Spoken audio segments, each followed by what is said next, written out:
All right, good morning, everyone. Thank you, Eric, for that introduction. We're going to be talking about vision loss. So our goal is here to review the orbital and retroorbital visual anatomy and pathways. And in doing so, I'd like you to be able to recognize imaging findings of common orbital and retroorbital lesions.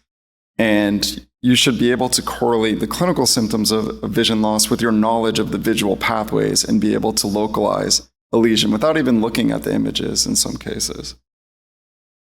So when we think of vision loss, this is something dealt with primarily by the ophthalmologist. So they're able to perform ophthalmologic exam with the direct visualization of the retina. So imaging is rarely required.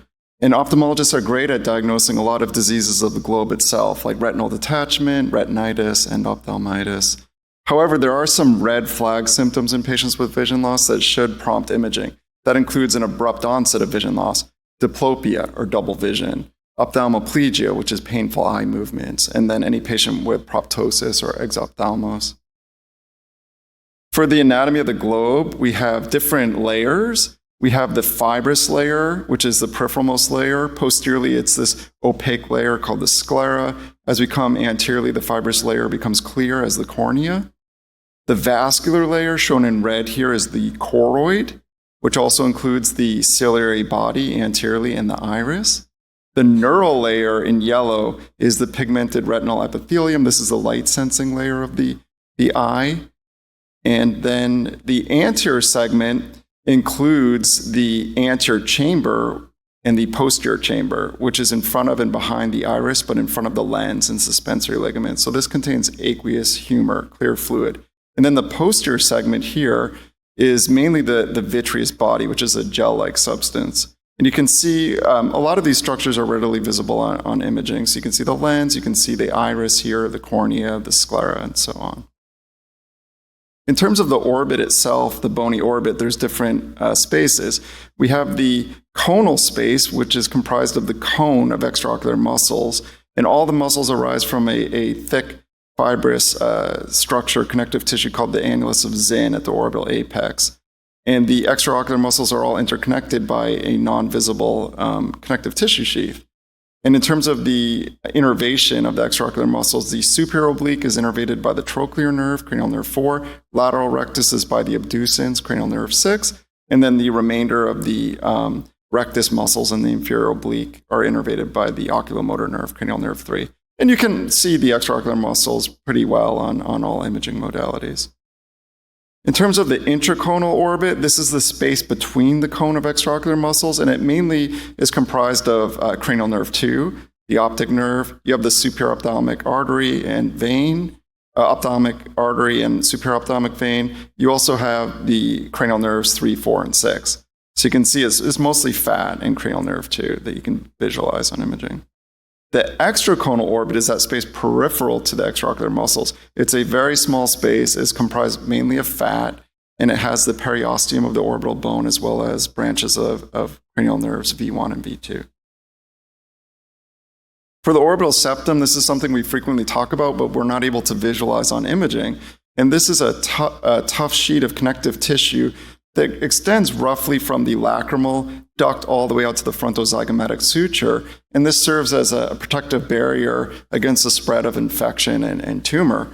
And when we talk about the orbital septum, we refer to things as preseptal or periorbital and postseptal or orbital. For the optic nerve, this is cranial nerve 2. Cranial nerve 2 is not a peripheral nerve. It's actually a direct extension of the forebrain itself. And there's 4 segments that we can see on imaging. So we have the intraocular segment, which is a tiny 1 millimeter long segment, which is where the retinal nerve fibers exit the globe. Then we have the intraorbital segment. So this is surrounded by the optic nerve sheath and CSF. It extends into the optic canal as the intracanalicular segment. And then lastly, we have the cisternal segment or intracranial segment that courses through the suprasellar cistern to the optic chiasm. For the optic chiasm, it's best seen on coronal images. So it's this structure here in the suprasellar cistern. It's surrounded by the flow voids of the circle of Willis. It's above the pituitary gland. Now, the optic chiasm has decussating or crossing fibers. So your nasal visual field, your nasal retina, which is responsible for taking information from your peripheral vision. Those fibers cross in the optic chiasm, so we'll see why that's important later.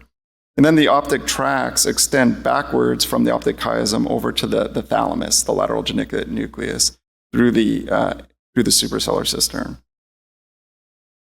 The optic radiations are these thick bundles of white matter tracts that extend from the thalamus over to the primary visual cortex in the occipital lobe. And there's two main bundles. We have the anterior bundle, which is in the inferior temporal lobe, and that carries your visual information from your contralateral superior quadrant.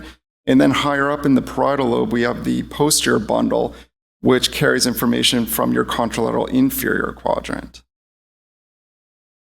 The occipital lobe itself is the smallest lobe of the brain. It's located posterior to the parietal occipital sulcus here on the sagittal image. And we have an important sulcus here, the calcarine fissure. So above the calcarine fissure, that's the supracalcarine occipital lobe. So that processes information from your contralateral inferior visual quadrant. And below the calcarine fissure, we have the infracalcarine occipital lobe, which processes information from your contralateral superior visual quadrant. So let's look at the different structures along the visual pathways and what type of vision loss they produce. So if you have a lesion in your globe, that's going to cause a pure monocular blindness, so you won't be able to see out of one eye. Let's look at some cases. So this was a 73-year-old male with left-sided vision loss after a fall. And here you can see in the left orbit, there's deformity of the normal spherical shape of the globe, and you can see that there is some hyperdensity layering posteriorly. And on the coronal image, you can see there's an orbital floor fracture with some herniation of fat. So this is a case of globe rupture. So this is a true ophthalmologic emergency, and it's actually one of the most common causes of vision loss in the Western world. And the globe tends to rupture at the points of maximal weakness, which are where the extraocular muscle tendons insert, so roughly here. And what we're looking for is a deformity of the globe, so-called the flat tire sign, where it doesn't look like a normal sphere. You can see this is a very subtle case of a globe rupture. So notice on the normal right side, you have a few millimeters of distance between the cornea and the lens, but on the left, it's shallow. You can see that there's decreased height of that anterior segment. This is a very subtle case of globe rupture. This is an anterior rupture. And also, we want to look for presence of air and foreign bodies, like in Dr. Kubal's nice case that he showed. And you can see some hazy fluid around the globe as well with ruptures, which is usually leaked aqueous humor. This patient was a 73-year-old diabetic with sudden onset left-sided vision loss. Here on T2, you can see this V-shaped structure within the posterior segment, which tapers posteriorly, and there's hyperintense fluid on the flare sequence underneath the V-shaped structure. So this is an example of a retinal detachment. This is when the retina, the neural layer, peels off of the vascular layer, the choroid. We usually see this in diabetics, but also in trauma cases and sometimes with tumors. And patients are going to complain of monocular vision loss with floaters and flashes. And on imaging, what we're looking for is hyperdensity on CT or T1 bright signal beneath the peeled off retinal layers. And this creates this V shape or what we call the martini glass configuration. And the retinal leaves extend up to but do not cross the optic nerve head. And anteriorly, the retinal layer is tacked down at the ora serrata at the 10 and 2 position. So this does not extend all the way up to the ciliary body. Now contrast that with this example. This was an 83-year-old patient with right-sided vision loss. Here on T2, you see these biconvex lenticular T2 hypointense areas that are flare bright as well. This is a choroidal detachment. So this is when the choroid detaches from the underlying sclera and you get subchoroidal fluid accumulation. We most commonly see this in hemorrhage from orbital trauma, and this is going to cause monocular vision loss. The imaging hallmarks of choroidal detachment are this biconvex shape that we call the tennis ball or baseball sign. And you'll notice that the peeled off choroid leaves do not involve the posterior aspect of the globe due to the presence of vortex veins that tack down the choroid, and they do extend anterior to the ora serrata all the way up to the ciliary body. So tennis ball is choroidal detachment. This was a 68-year-old male with left-sided monocular vision loss. Here we have axial and coronal sagittal post-contrast images, and notice there's a little nodule here along the nasal aspect of the globe. It's T2 dark, and it shows some restricted diffusion indicating high cellularity. This is a case of primary uveal melanoma. This is the most common primary ocular tumor in adult patients, and these tumors arise from the choroid or ciliary body, usually the choroid layer, and they present with monocular vision loss and floaters. On imaging, you're going to see a hyperdense enhancing nodule on CT, or an MRI. You look for an intrinsically T1 hyperintense lesion because of the presence of melanin with contrast enhancement and restricted diffusion. So here's another case of a primary uveal melanoma. And then we have another example below of an unfortunate 33-year-old with lung cancer metastases. You can see an enhancing globe lesion, but notice that there's no intrinsic T1 hyperintense signal. There's no melanin in this lesion. And treatment for these includes enucleation of the globe and radiotherapy. So moving on to the orbit itself, which contains the globe and optic nerve, is also going to produce a monocular vision loss. So let's look at some orbital cases. This was an 18-year-old with left-sided eye swelling and blurry vision, and pain was not improving on antibiotic therapy. And notice all of the left-sided proptosis. We've got all this dirtiness and stranding in the left orbital fat. And you can even see a fluid collection here in the superior orbit. This is similar to Dr. Krubel's case. This was a subperiosteal abscess in the setting of postseptal or orbital cellulitis. So this is infection posterior to the orbital septum. And patients are going to present with a painful monocular vision loss, swelling, ophthalmoplegia, proptosis. And as we've heard, this is commonly sinogenic. So look for that ancillary finding of sinus opacification. On imaging for orbital cellulitis, we see stranding and enhancement in the postseptal orbital fat. You often get enlargement of the extraocular muscles due to myositis, and look for those fluid and air collections indicating abscesses. For this is a more serious orbital infection, so this is typically treated as an inpatient with IV antibiotics. And for complications, look for things like venous thrombosis of the superior ophthalmic vein, cavernous sinus. Look for intracranial spread, meningitis, and brain abscess. And this can cause permanent vision loss if not treated. Here's another case of a 29-year-old male with 3 days of left eye pain. Here on axial and coronal CT images, notice that there's isolated enlargement of the left lateral rectus muscle with involvement of the tendon all the way to the globe. You can see nicely on the coronal. This is a case of idiopathic orbital inflammatory syndrome, or IOI. We commonly refer to this as orbital pseudotumor. There's different types. It can involve any structure in the orbit, but know that the myocytic, the form that involves the extraocular muscles, is the most common. And this is usually unilateral in 90% of patients. And the clinical hallmark is an acute, painful proptosis. So what does that look like on imaging? We're going to look for enlargement of one or more extraocular muscles with involvement of the tendon insertion.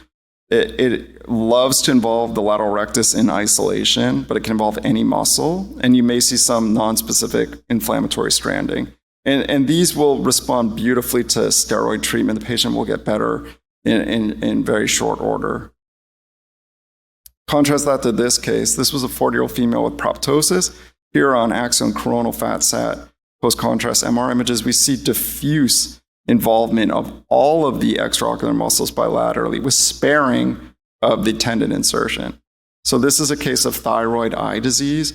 This occurs in patients with Graves, and it's the most common cause of proptosis in adults. This is thought to be due to thyroid stimulating immunoglobulins in Graves that cross-react with antigens in the extraocular muscles, causing inflammation. This is usually bilateral, and on imaging, we see enlargement of the extraocular muscle bellies, but sparing of the tendon. We call that the Coke bottle sign. And I'm sure you all know the mnemonic for the order of the muscles involved. It's IM slow, so inferior rectus followed by medial rectus, then superior rectus, lateral rectus, and lastly, the obliques are the least common involved. And also with Graves' disease, we commonly see a proliferation of orbital fat. And the treatment here is aimed at correcting the underlying Graves' disease. And if there's vision loss and pressure on the optic nerve, then the surgeons will do an orbitotomy. So you can see the lateral orbital wall has been removed here. This was a 47-year-old female with left-sided vision loss and proptosis. Here on coronal and axial contrast-enhanced CT images, notice that there's asymmetric prominence of the left superior ophthalmic vein. And intracranially, you can see there's asymmetric enlargement of the left cavernous sinus. This patient went on to angiography. You can see a left internal carotid artery injection. And here you see abnormal early filling of the ipsilateral cavernous sinus. This was embolized. And of course, this is a carotid cavernous fistula.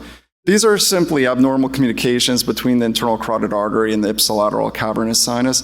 Just know that there's two flavors of these. There's type A, which are direct high flow, and then there's type B, which are indirect and lower flow. The direct ones are usually due to skull-base fractures or ruptured aneurysms. And patients here are going to present with monocular vision loss, chemosis, proptosis. And if you put a stethoscope on their eye, which I'm not sure, probably not a common practice, but you can hear an ocular bruit. And on imaging, what we're looking for is abnormal flow in the cavernous sinus on CT or MRA. So take this time of flight MRA, you can see the flow in the ICA, but there's abnormal T1 bright signal in that ipsilateral cavernous sinus, indicating that there's arterialized flow in the presence of a fistula. Also look for abnormally prominent superior ophthalmic vein. This is an ASL perfusion image showing this big ophthalmic vein on the same side, indicating high pressure in the venous system. And these are usually treated by embolization, usually on the venous side, but you can embolize these through an ICA approach as well. Now we're moving on to the optic nerve. So lesions in the optic nerve are also going to produce a monocular vision loss. So let's look at this patient, 24-year-old female with acute onset right eye pain and vision loss. We have coronal stir and coronal T1 fat sat post-contrast images. Look at that asymmetric enlargement and bright signal in the right optic nerve, and it's enhancing abnormally as well. So this was a case of optic neuritis, which is simply inflammation of the optic nerve. This can be idiopathic. We commonly see this in demyelinating disease like MS or NMO. Other inflammatory disorders, autoimmune, sarcoid, granulomatosis with polyangiitis, infection, TB, viral, Lyme can do this. And then in older patients, sometimes ischemia can cause this. And this is going to cause unilateral monocular vision loss as painful. On imaging, look for enlargement, T2 bright signal, and enhancement in the involved optic nerve. And it's a great practice if you don't have an underlying diagnosis, get a brain and spine MRI because demyelinating disease is common. So in this same patient, you can see on the sagittal flare image, we have these Dawson's fingers. This patient had MS. Next is a 27-year-old with headaches and blurred vision. So sagittal T1 post-contrast image, notice the partially empty sella. On the axial T2 image, look at the bulging and posterior scleral flattening. You could see the indentation of the globes posteriorly. There's dilatation of the fluid in the optic nerve sheaths bilaterally. This patient had an MRV, and there's flow gaps or absent flow within the distal transverse sinuses bilaterally. So this is a case like Dr. Bedia had showed us, idiopathic intracranial hypertension or pseudotumor cerebri. This is thought to be due to elevated intracranial pressure from venous stenosis and decreased outflow of blood from the cranial vault. Patients are going to have headache, nausea, vomiting, tinnitus in some cases, and vision loss. And if you look at the retina with an ophthalmoscope, you see papilledema, which is enlargement and pallor of the optic disc.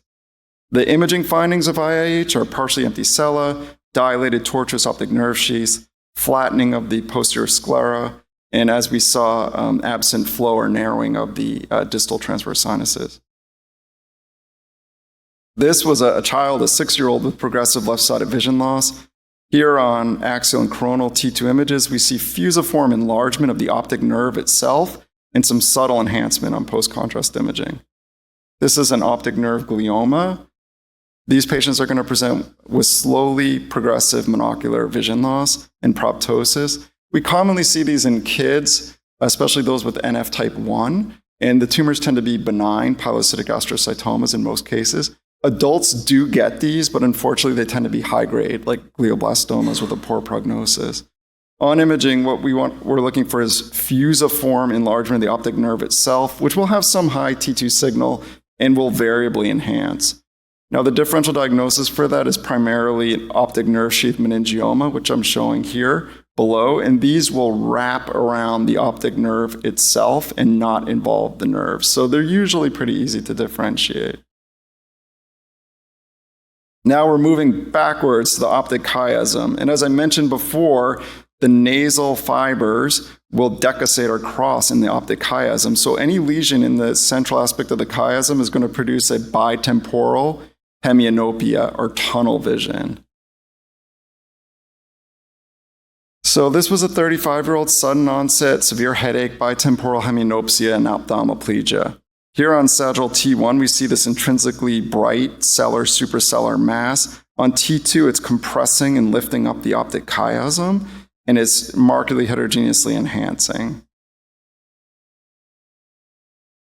So this is a case of a pituitary macroadenoma. This is the most common suprasellar mass in adults, and it causes symptoms from local mass effect, so it'll cause headache. This is the #1 cause of bitemporal hemianopia or tunnel vision in adults. And if the symptoms are an acute onset, this may be due to hemorrhage or infarction of the adenoma, so-called pituitary apoplexy. And 75% of these are non-hyperfunctioning, so they usually present due to mass effect and not endocrine symptoms. On imaging, the key of a macroadenoma is that it's inseparable from the pituitary gland. They grow upward into the suprasellar cistern, and they form this bilobe, their snowman configuration. And they're often heterogeneous as they outstrip their blood supply. They tend to undergo necrosis and cystic change. Now, your main differential for this would be a paracellular meningioma, which I'm showing you below, which at first glance looks quite similar to a macroadenoma. But on the T2, notice that there's a cleavage plane and it's separate from the pituitary gland itself. So this is not a macroadenoma. This is a meningioma. Now we're moving on to the optic tract and radiations. If the optic tract's involved, you're going to get a contralateral homonymous hemianopsia. If the anterior bundle of the optic radiations are involved, you're going to get a superior quadrantopia. If the posterior bundle is involved, you're going to get an inferior quadrantopia. So let's look at some cases. This was a 38-year-old female with right homonymous hemianopsia. On a coronal stir, you can see that there's a hyperintense lesion within the left optic tract. Difficult to appreciate on the axial images, but there. And this was a case of neuromyelitis optica spectrum disorder. So this is a demyelinating disease due to antibodies directed against the aquaporin 4 water channels of the brain. Usually these patients will have severe attacks similar to MS, but they tend to be recurrent. And on imaging, these NMO lesions cause bilateral long segment involvement of the optic nerves, which would be unusual for MS. And then in the spinal cord, you get longitudinally extensive T2 hyperintense lesions, which again would be unusual for MS. These patients with NMO often get brain lesions, but they're smaller and located along the margins of the third and fourth ventricles. And your differential, of course, would include MS and other demyelinating diseases. And just for the differential of optic tract radiation lesions, here are some additional examples. This was a 66-year-old with left-sided homonymous hemianopsia. There's a T2 heterogeneous lesion with homogeneous enhancement in the right optic tract. This was a glioblastoma. In this patient with right homonymous hemianopsia, we have multiple weird ovoid lesions in the periventricular white matter along the optic radiations. This was multiple sclerosis. Here was a 72-year-old female with left inferior quadrantopsia. There's a flare hyperintense lesion with heterogeneous enhancement in the superior or the posterior bundle of the optic radiations. That was a metastasis. And then lastly, this was an 80-year-old female with left superior quadrantopsia. Here's a punctate focus of restricted diffusion within the anterior bundle of the optic radiations. This was a lacunar infarct. Lastly, we have the occipital lobes. So lesions in the occipital lobes will cause a contralateral homonymous hemianopsia, but you can get macular sparing, which is sparing of this central aspect of your vision. It is unclear why that happens with primary occipital lobe lesions, but there's either a dual representation of the macula on both occipital lobes or possibly dual blood supply by both the middle and posterior cerebral artery to the occipital lobe. This was a 41-year-old female with hypertension, seizure, and loss of vision in both eyes. Here on these axial flare images, notice the flare hyperintense signal involving the cortex and subcortical white matter of the frontal lobes, parietal lobes, and especially the occipital lobes. This was a case of PRES, posterior reversible encephalopathy syndrome. This is due to loss of normal cerebral autoregulation of the posterior circulation. This causes vision loss, headache, and seizures. And the cause is usually severe hypertension in most patients. It was first described in patients with eclampsia, preeclampsia. We also see this in patients with autoimmune disorders like glomerulonephritis, certain medications like tacrolimus and chemotherapy.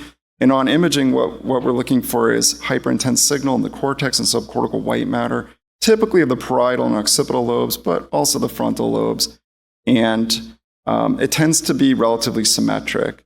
And there's a 20% rule for PRES, so 20% of cases will enhance, 20% will bleed, and 20% will show restricted diffusion. So if it looks like this on FLAIR and you're seeing things like hemorrhage and restricted diffusion, that's okay. It's still PRES, so call it PRES. And then for some other occipital lobe lesions, we have this 52-year-old with right homonymous hemianopsia. Here we see restricted diffusion within the occipital lobe and hippocampus. This was a case of a PCA territory infarct. And then we have a 48-year-old male with left homonymous hemianopsia. Here on T2, this big heterogeneous cystic or necrotic mass with surrounding edema, heterogeneous enhancement. This was a glioblastoma of the occipital lobe. So in conclusion, I hope that going through the visual pathway anatomy and hearing about these patients' presentations will allow you to more accurately localize the site of potential lesions. So any patient with monocular vision loss, the lesion is going to be somewhere between the globe and the ipsilateral optic nerve. If there's bitemporal hemianopsia, look right away at the optic chiasm. It's got to be something in the chiasm. If there's homonymous hemianopsia, that's a lesion anywhere between the optic tract through the occipital lobe. However, if there's quadrantopsia, you know that has to be in the white matter tracts, the optic radiations. And then lastly, if there's homonymous hemianopsia, but there's sparing of the central macular vision, that has to be a primary occipital lobe lesion. And so I hope that you also recognize some of the primary causes of vision loss. Demyelinating disease is a big one, any globe trauma, and then neoplasms. So thank you for your attention.